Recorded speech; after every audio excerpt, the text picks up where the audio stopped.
ಶ್ರೀ ಗುರುಭ್ಯೋ ನಮಃ. ಶ್ರೀಮತಿ ರಾಮಾನುಜಾಚಾರ್ಯಾಯ ನಮಃ.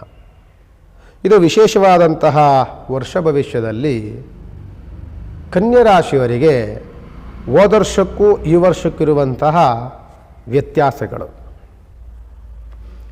ನೋಡಿ. ಹೋದ ವರ್ಷ ಕನ್ಯಾ ರಾಶಿಯವರಿಗೆ ಸಪ್ತಮ ದೃಷ್ಟಿಯಲ್ಲಿದ್ದಂತಹ ಶನಿಗ್ರಹ ಬದಲಾವಣೆಗಳೇನು ನೋಡಲಿಲ್ಲ. ಸಪ್ತಮ ದೃಷ್ಟಿಯಲ್ಲಿ ಶನಿಗ್ರಹ ಬಂದಾಗ ಏನಾಗುತ್ತೆ ಅಂತಂದರೆ ಯಾವಾಗಲೂ ಸಹ ನಮಗೆ ದೃಷ್ಟಿದೋಷಗಳಾಗುತ್ತೆ. ನಮ್ಮನ್ನು ಕಂಡಾಗ ನಮ್ಮ ಸ್ನೇಹಿತ ವರ್ಗದವರಾಗಿರ್ಬೋದು, ಬಂಧು ಬಾಂಧವರಾಗಿರ್ಬೋದು, ಮುಂದೆ ಬೆಣ್ಣೆ ರೀತಿಯಲ್ಲಿ ಮಾತನಾಡ್ತಾರೆ. ಅದೇ ಜನಗಳೇ ಹಿಂದೆ ಹೋಗಿ ನಮ್ಮನ್ನು ಅವಹೇಳನವಾಗಿ ಮಾತನಾಡ್ತಾರೆ. ನಮ್ಮ ಮುಂದೆ ಹೊಗಳೋದು, ನಮ್ಮ ಹಿಂದೆ ತೆಗಳೋದು, ಅವಮಾನಕರವಾದಂತಹ ವಾತಾವರಣಗಳನ್ನು ಸೃಷ್ಟಿ ಮಾಡುವಂಥ ವ್ಯಕ್ತಿಗಳಾಗಿರ್ತಾರೆ. ಜೊತೆಯಲ್ಲಿ ಗುರುಬಲವನ್ನು ಮತ್ತು ಸಪ್ತಮದಲ್ಲಿರುವಂಥ ಶನಿಗ್ರಹವನ್ನು ದೋಷದಲ್ಲಿ ಕಂಡಂತಹ 2025ನೇ ಇಸ್ವಿಯಲ್ಲಿ ಕನ್ಯಾ ರಾಶಿ ಒಂದು ರೀತಿಯಾದಂಥ ಶುಭ ಕಾರ್ಯಗಳಿಂದ ದೂರ ಇತ್ತು. ಮನೆಯಲ್ಲಿ ಯಾವುದೇ ಶುಭ ಕಾರ್ಯಗಳು ಪ್ರಯತ್ನಿಸಿದರೂ ಸಹ ಭಾಳ ಲೇಟಾಯಿತು, ಭಾಳ ಕಷ್ಟಗಳಾಯಿತು, ತುಂಬ ದಿನಗಳನ್ನು ತೆಗೆದುಕೊಳ್ತು. ಒಂದಲ್ಲ ಒಂದು ತೊಂದರೆ ತಾಪತ್ರಗಳನ್ನು ನೋಡಿದಂತಹ ರಾಶಿ ಕನ್ಯಾ ರಾಶಿ. 2026ನೇ ಇಸ್ವಿಯಲ್ಲಿ ಕನ್ಯಾ ರಾಶಿಯವರಿಗೆ ಒಂದು ರೀತಿಯಾದಂತಹ ಯೋಗ ಫಲವನ್ನು ತಂದುಕೊಡುವಂಥದ್ದು ನಿಮಗೆ ಸಪ್ತಮ ಶನಿ ದೃಷ್ಟಿಯಲ್ಲಿರುವಂಥ ಶನಿಗ್ರಹ ಹಾಗೇ ಇರ್ತಾರೆ. ಆದರೆ ಗುರುವಿನ ಯೋಗ ಫಲವನ್ನು ನೋಡ್ತೀರಿ ನೀವು. ನಮ್ಮ ಬಗ್ಗೆ ಮಾತನಾಡುವಂಥವರು, ನಮ್ಮ ಬಗ್ಗೆ ಅಸೂಯೆ ಪಡುವಂಥವರು, ಅವಹೇಳನವಾಗಿ ಮಾತನಾಡುವಂಥವರು ಮಾತನಾಡಿಕೊಳ್ಳಿ ಬಿಡಿ. ಅವರಿಗೆ ಪ್ರತ್ಯುತ್ತರವನ್ನು ನಾವು ಕೊಡೋದು ಬೇಡ.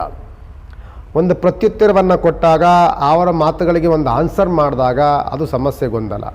ನಾವು ಅವರ ಬಗ್ಗೆ ನಾವು ಯಾವುದೇ ವಿಧವಾದಂತಹ ಗಂಭೀರವಾದಂಗೆ ಅವರ ಮಾತುಗಳನ್ನಾಗಲಿ ಅವರ ವಿಚಾರಗಳನ್ನಾಗಲಿ ಗಂಭೀರವಾಗಿ ತೆಗೆದುಕೊಳ್ಳುವಂಥ ಅವಶ್ಯಕತೆ ಕನ್ಯಾ ರಾಶಿಯವರಿಗೆ ಖಂಡಿತವಾಗಿಲ್ಲ. ಆದ್ದರಿಂದ ನಮ್ಮ ಕೆಲಸ ಕಾರ್ಯಗಳು, ಕೈಂಕರ್ಯಗಳು ಈ ವರ್ಷ 2026ನೇ ಇಸ್ವಿಯಲ್ಲಿ ತುಂಬ ಅನುಕೂಲಗಳನ್ನು ನೋಡ್ತೀರಿ. ಮನೆಯಲ್ಲಿ ಶುಭ ಕಾರ್ಯಗಳು ಹೇರಳವಾಗತ್ತೆ. ಮನೆ ಕಟ್ಟುವಂತಹ ಯೋಗ, ಮತ್ತು ಮದುವೆ ಮಾಡುವಂತಹ ಯೋಗ, ನಿವೇಶನವನ್ನು ತೆಗೆದುಕೊಳ್ಳುವಂತಹ ಯೋಗ, ವಾಹನದ ಪ್ರಾಪ್ತಿಯಾಗುವಂತಹ ಯೋಗ, ಉತ್ತಮವಾದಂಥ ಯೋಗ ಫಲವನ್ನು ಗುರುವಿನ ಯೋಗ ಫಲದಿಂದ ನೋಡ್ತಲೇ ಇರ್ತೀರಿ. ನೀವು ಬೆಳವಣಿಗೆ ಒಂದೊಂದು ದಿನಕ್ಕೂ ಸಹ ಒಂದೊಂದು ಮೆಟ್ಟಲನ್ನು ಹತ್ತುತ್ತಾ ಹೋಗ್ತಾ ಇರ್ತೀರಿ. ಇದನ್ನು ಕಂಡು ನಿಮ್ಮ ಹಿಂದೆ ಇರುವಂಥವ್ರು ಅಸೂಯೆ ಪಡ್ತಲೇ ಇರ್ತಾರೆ, ಹೊಟ್ಟೆವರಿ ಪಡ್ತಲೇ ಇರ್ತಾರೆ. ಅವರು ಹೊಟ್ಟೆವರಿ ಪಡ್ತಾನೇ ಇರಲಿ, ನಮ್ಮ ಬಗ್ಗೆ ಅವಹೇಳನವಾಗಿ ಮಾತನಾಡ್ತಲೇ ಇರಲಿ. ಅದಕ್ಕೆ ನಾವು ಕಿವಿ ಕೊಡೋದು ಬೇಡ. ನಮ್ಮ ಗಮನ, ನಮ್ಮ ಕೆಲಸ, ನಮ್ಮ ವ್ಯವಹಾರ, ನಮ್ಮ ಮುಂದಿರುವಂಥ ವ್ಯವಹಾರಗಳನ್ನು ಮಾತ್ರ ನಾವು ಮಾಡಬೇಕು. ನಾವು ಅಭಿವೃದ್ಧಿ ಏನು ಕಾಣಬೇಕು, ನಮ್ಮ ವ್ಯವಹಾರ ಹೆಂಗೆ ಮಾಡಬೇಕು, ಬಿಸ್ನೆಸ್ಸಲ್ಲಿ ಹೆಂಗೆ ಇನ್ನೂ ಲಾಭ ಬರಬೇಕು, ಇದೆಲ್ಲದ ಚಿಂತನೆಗಳನ್ನು ಮಾತ್ರ ಮಾಡಬೇಕೇ ಹೊರತು ಮೂರನೆಯ ವ್ಯಕ್ತಿಗಳ ಮಾತುಗಳಿಗೆ ಕಿವಿಯನ್ನು ಕೊಡುವಂಥ ಅವಶ್ಯಕತೆ ಕನ್ಯಾ ರಾಶಿಯವರಿಗೆ ಖಂಡಿತವಾಗಿಲ್ಲ.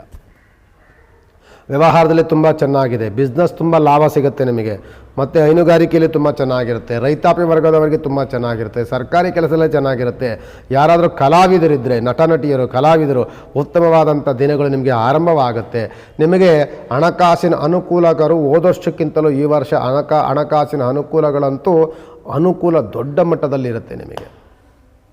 ನಿಮ್ಮ ಅಲ್ಪ ಪ್ರಯತ್ನದಲ್ಲಿ ದೊಡ್ಡ ಲಾಭವನ್ನು ನೋಡುವಂಥ ಯೋಗ ಫಲ ನಿಮಗೆ ಕನ್ಯಾ ರಾಶಿಯವರಿಗೆ 2026ರಲ್ಲಿ ಸಿಗುತ್ತೆ. ನಿಮ್ಮ ರಾಶ್ಯಾಧಿಪತಿಯಾದಂಥವನು ಬುಧಗ್ರಹ. ಆ ಬುಧಗ್ರಹನೂ ಯೋಗ ಫಲದಿಲ್ಲ ಇದ್ದಾನೆ.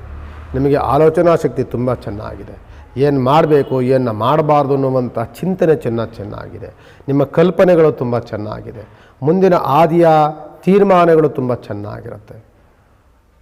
ಇಂತಹ ಕನ್ಯಾ ರಾಶಿಯವರು ಈ ವರ್ಷದಲ್ಲಿ 2026ನೇ ಇಸ್ವಿಯಲ್ಲಿ ಉತ್ತಮವಾದಂತಹ ದಿನಗಳನ್ನು ನೋಡ್ತೀರಿ. ಆದರೆ ಶನಿ ಅನ್ನುವಂಥವನು, ಸಪ್ತಮ ಶನಿ ದೃಷ್ಟಿ ಎನ್ನುವಂಥದ್ದು, ನಿಮ್ಮ ಬಗ್ಗೆ ಹೊಟ್ಟೆವರಿ ಪಡುವಂಥದ್ದು, ಅಸೂಯೆ ಪಡುವಂಥದ್ದು, ಅವಹೇಳನವಾಗಿ ಮಾತನಾಡುವಂಥದ್ದು, ನಿಮ್ಮ ಕೆಲಸಗಳಿಗೆ ಆಗಲೇ ಅಡೆತಡೆ ಮಾಡುವಂಥ ವ್ಯಕ್ತಿಗಳು ಇವರೆಲ್ಲರೂ ಸಹ 2026ರಲ್ಲೂ ಇರ್ತಾರೆ.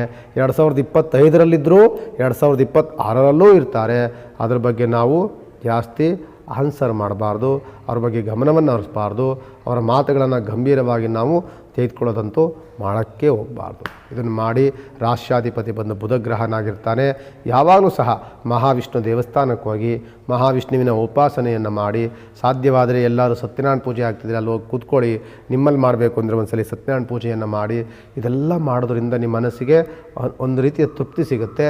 ಜೊತೆಯಲ್ಲಿ ಮಾಡುವಂಥ ಕೆಲಸ ಕೈಗಾರಿಗಳಲ್ಲಿ ಇನ್ನೂ ಸಫಲತೆಯನ್ನು ಕಾಣ್ತಾ, ಇನ್ನೂ ಹೊಟ್ಟೆ ಉರಿ ಪಡುವಂಥವರ ಮುಂದೆ ನಮ್ಮ ಬೆಳವಣಿಗೆ ಇನ್ನೂ ಉತ್ತುಂಗದಲ್ಲಿ ಹೋಗ್ತಾ ಇರುತ್ತೆ. ಅವರು ಅಸೂಯೆ ಪಡ್ಕೊಂಡು ಅಲ್ಲೇ ಇರ್ತಾರೆ. ನಮ್ಮ ಬೆಳವಣಿಗೆ ನಮ್ಮ ಮುಂದೆ ಮುಂದೆ ನಾವು ಹೋಗ್ತಲೇ ಇರ್ತೀವಿ. ಅಂಥ ಯೋಗ ಫಲವನ್ನು ನೋಡುವಂಥದ್ದು ಕನ್ಯಾ ರಾಶಿ. ಕನ್ಯಾ ರಾಶಿಯವರಿಗೆ ನಾನು ಆಗಲೇ ಹೇಳಿದೆ, ಅಧಿಪತಿ ಬುಧಗ್ರಹ, ಮಹಾವಿಷ್ಣು ಉಪಾಸನೆ ಮಾಡಿ ಸಾಕಷ್ಟೆ. ಮತ್ತು ಬೇರೆ ಚಿಂತನೆಗಳು ಬೇಡ. ಉತ್ತಮವಾದಂಥ ವರ್ಷವಂತೂ 2026 ನಿಮಗೋಸ್ಕರ ತುಂಬ ಅದೃಷ್ಟದಲ್ಲಿ ಕಾಯ್ತಾ ಇದೆ. ನಮಸ್ಕಾರ.